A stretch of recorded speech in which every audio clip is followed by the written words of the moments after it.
Yep, it's about that time. It's Coach's Rize time. I'm your coach, Coach C. Collins, where I'm here to talk a little bit of basketball, narrow things down as a coach, give you some advice, and give you some of my words of perception.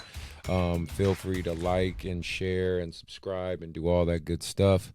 Obviously, we have the main show, which is About That Life podcast, but we do the Coach's Rize time to give you guys a little bit of content in between and to just give you my thoughts on basketball so we can all still learn, share ideas, and maybe you take what I give you, maybe you don't. Either way, I hope you have a good listen, and let's see how this goes. So I want to wish everybody a happy Thursday.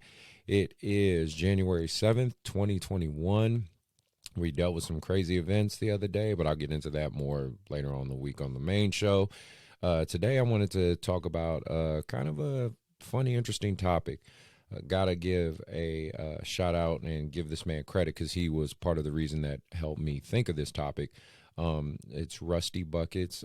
He's a YouTuber that I check out and watch. He makes good basketball content. Kind of has a real snarky, sarcastic attitude, but I like it, and he says some real relevant stuff, some really good stuff, and supports a lot of his things with analytics, facts, and of course just his overall opinion. Very similar to kind of where I come from. So if you kind of want to understand where some of my information is coming from, it's coming from Rusty Buckets, and hopefully it's not a carbon copy of it, but it is a fair topic that I think needs to be brought up. Today's topic is rebounding. Does it still matter? Can teams win with it? Does rebounding matter in the NBA? And of course, because I mainly deal with the grassroots level, which is the youth side, sixth grade below, middle school, high school, getting ready for college. We're going to talk about does it matter in those areas as well. But first, let's draw a couple parallels. Let's just get a couple things out the way. Rebounding absolutely still matters for younger kids because kids can't shoot as well. Most of them shoot around the basket. The taller kids are typically going to be your leading scorers. That's for like sixth grade and below. Middle school, as they start to get more skill and ability, you'll have your standout guys who can make some unbelievable threes. There's a kid that comes to mind when I think about it that I played against for years. His name's Mateen. The kid's been able to shoot NBA threes probably since he was in sixth grade, and his three-point prowess is amazing. But as guys have caught up and got a little bigger, a little faster, a little stronger, because I believe he's a freshman or sophomore now in high school at El Camino High, his three-point shot is still solid, but it's harder for him to get the shot off. So, that's something to keep in mind as the abilities evolve. So, because kids aren't as accurate in their shooting ability, rebounding still matters because the biggest guys are going to be by the basket, and that's where most of the shots are going to come from. And honestly, that's where a lot of the shots are going to end up missing. So now let's go to the parallels of high school. Let's fast forward all the way to high school before we talk about collegiate and NBA, because there is a transition, and this is why I think it needs to be talked about and recognized. Does rebounding still matter in high school? Yes and no. It's kind of a neutral thing. Let's be real and let's be fair. There's two things most teams, whatever their philosophy is, think about first. That is offense, then defense. And then rebounding is like this third miscellaneous thing. Some people feel that with another arbitrary thing like setting great screens or, doing backdoor cuts. But essentially that all incorporates into your offensive schemes and identity.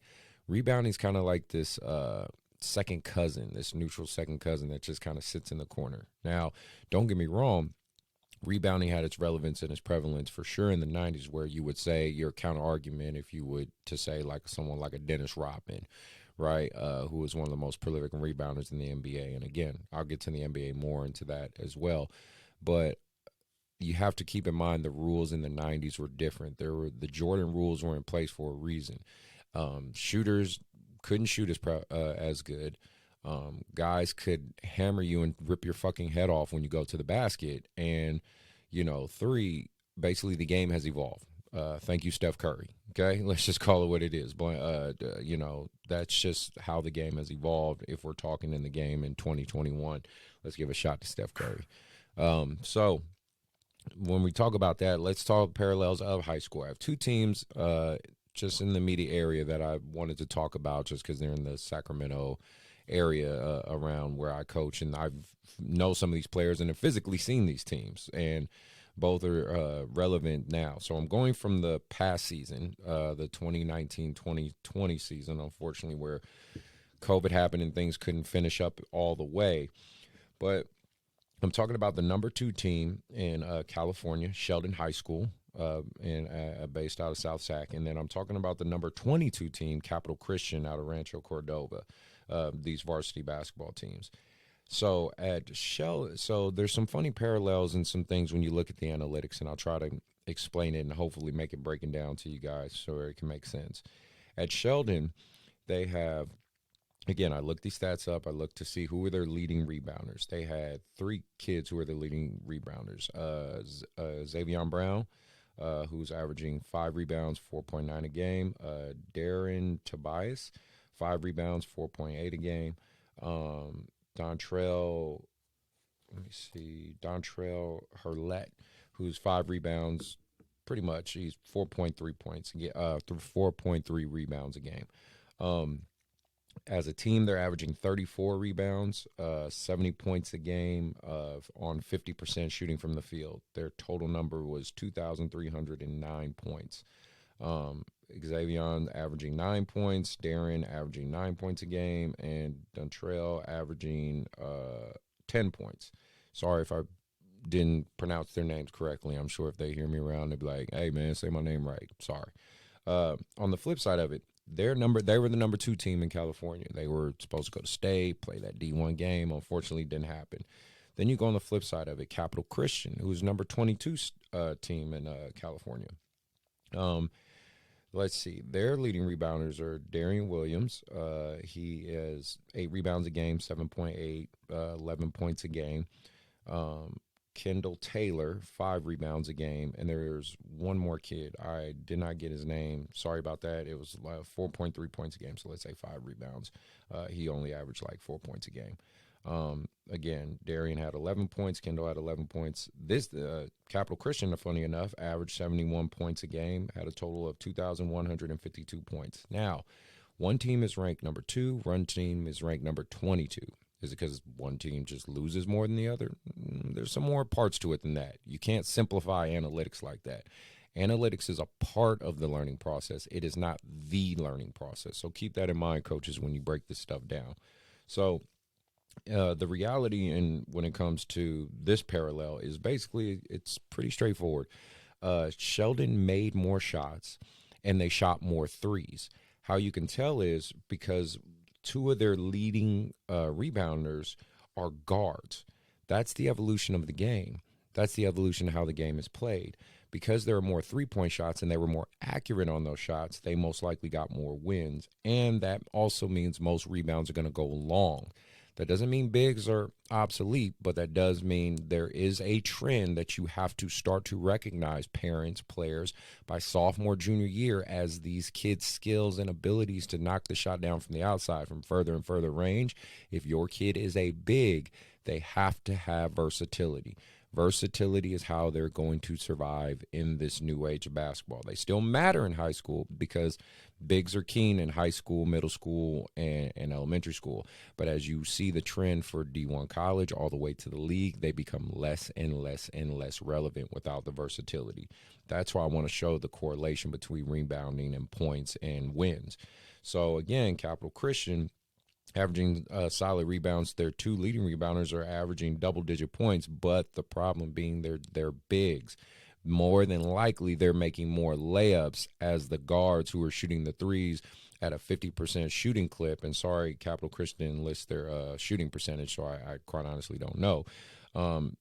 They were most likely making layups as Sheldon was making threes. And because of that, as we all know, as analytics show, layups versus threes are winning the game. You know, that's why the NBA is such a 3-point centric league nowadays. So let's speed it up to the NBA. Let's show the parallels. Again, the evolution of the NBA. So last year you had your top 3 rebounders. Number 1 was Rudy Gobert with 916, Hassan Whiteside with 905, and Andre Drummond 864. Now, Andre Drummond is an interesting case. The man for the last 3 years, and again, thank you, Rusty Buckets, for the analytics. The last 3-4 years is averaging 15 rebounds a game, which is ridiculous, but that's what he's averaged. Outside of that, though, what does Andre Drummond do? Not much. He's a mediocre defender at best. Outside of finishing alley oops and dunks, doesn't really bring anything offensively. So that's why the Detroit Pistons traded him for Brandon Knight, and sent him to Cleveland. Rudy Gobert, kind of the same deal. Now, he did get the bag and got 200 and something million, even though he's only averaging 11 points a game. But keep in mind, he was a 2-time Defensive Player of the Year. So what you're seeing is there's a trend with these, basically these bigs where if they're not showing versatility or an ability to move on the floor, do things like that, they're in trouble. Like for me personally, I consider myself kind of a big man whisperer. Any bigs who have worked with me on any of my teams have evolved their game, who really stuck with me and trained with me have evolved their game. If you don't believe me, please come watch one of my AU teams. You'll see it for yourself. The reason being is because I feel like this, and this is my philosophy, and maybe it can work for you if you want to have a philosophy for your bigs. You have to move like a guard, but you got to finish like a big. You understand, if that makes sense. I need my bigs, again, like if you want to go to my 16U, even my 17U, well, let's just say my 16U, just because I talk about them a lot. One of my bigs, Trevor and Cab. A lot of times guards will try to pick on them and try to create switches on them. I have worked with them for years on their footwork and their foot speed and their angles and their abilities to learn, have the capability of being able to stay and use their length in front of a guard. Now, it doesn't mean they're going to lock up point guards and shooting guards and guys with blazing speed, but they have enough versatility and ability where they can hold their ground. So when other teams try to get that mismatch and they recognize, damn, I can't blow by this guy, that's by design. That wasn't by accident. It wasn't like I just said, oh, they'll figure it out. No, we had to be meticulous because I told them, I tell them all the time when they're on the bench, if you can't move your feet, if you can't guard guards, you can't be on the floor. And that's what you start to see with the trend. And sometimes the bigs work against you because high school bigs are so slow and still trying to get their coordination and their bodies together that they become more of a liability than a help. What's the use of having a great rebounder if the other team's making all their fucking shots? That's why you start to see small ball, one big, 4 guards, wings and whatnot are becoming more and more a trend. By the time you get to the NBA, that's when you really see it because everybody's tall, big, and strong and coordinated at this point. If you're like an Anthony Davis, the Greek Freak, even Wiseman for my Warriors. If you have that versatility, you can shoot, you can move your body like a guard and at least stay in front and contest shots, then you're in a pretty good spot. If you're unfortunately a Rudy Gobert, Hassan Whiteside, and Andre Drummond, you might struggle. Even though great rebounders on paper, great rebounders still struggle right there.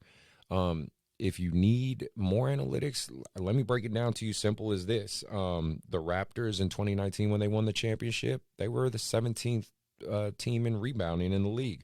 Warriors when they won in 2018, they were the 17th rebounding team in the league. Even the 2019 53-win Houston Rockets, they were the bottom 3 rebounding team. So does rebounding matter in the NBA? Not really. It doesn't. It just doesn't have it's the same effect. Does it matter in college? Not really, not D1 college, because most of those guys are at an extreme high level and they're basically getting ready for the league. So their abilities and skills are there. Does rebounding matter in high school? Yes, with an asterisk by it. That asterisk being that those bigs have to improve and learn their versatility. They have to be a Jokic. They have to be a Porzingis. They have to, be an Anthony Davis. They have to learn versatility through those developmental years. Yes, they will still dominate. Yes, they will still run the high school scene. Yes, that's why a lot of those guys are number ones or whatever in the nation. Look at Chet, right? The big 7-footer Chet. There's a reason he's number one in the nation and blocks a million shots. However, if a kid like him makes it to the league and he doesn't have the ability to shoot the three, shoot the mid-range, move like a guard, then he'll probably be sitting on somebody's bench. He'll be rich, but he'll be sitting on somebody's bench. So hopefully this gave you all some good insight. Again, it's just my opinion. You take what you will with it. Rebounding is essential, but it's not necessary. Think of it like this. If you're building your team around a rebounder, you're in a bad position. It's like, if you want to take it to soccer, it's like building your team around a goalie. You need a solid goalie, but your strikers are how you get points. Your strikers are how, you get actual wins on the board. A solid goalie is just something you need, or even a solid defender. If you want to take it to baseball, it's like building your team around a right fielder. You need a great pitcher and a great catcher before you need to worry about the right fielder. Yeah, you need them when a baseball's hit there, but it doesn't really matter in the grand scheme of things. So again, do you need rebounders in the NBA and college? Yes. But are they essential to win championships? No. For high school, do you need rebounders? Absolutely. Are they essential to win championships? As you go up and up in the tiers, possibly not. Because again, at the D1 top high schools, like the top 22, top 20, 25 that I just mentioned, with Sheldon being number 2 and Capital Christian being number 22, you can see the discrepancy is coming from the fact that the guards are making the shots from the outside at a high clip, and Capital Christian is mainly running through their bigs in the more traditional set, and when they're rebounding, they're right there for the easy layup. Not to say those points aren't valid, but bigs, take this as a cautionary tale. Your rebounding ability can't be all you bring to the table. And you guards, if you learn to rebound, that's an exceptional art that helps you stand out amongst your peers, because most of the rebounds are going to come to you anyway because of the outside shot. Either way, I hope you learned something. I hope you enjoyed my insight. As always, please support. I appreciate it. I know Coach MJ appreciates it. And hopefully, everybody stay safe out there. Stay safe from COVID. And I'm out.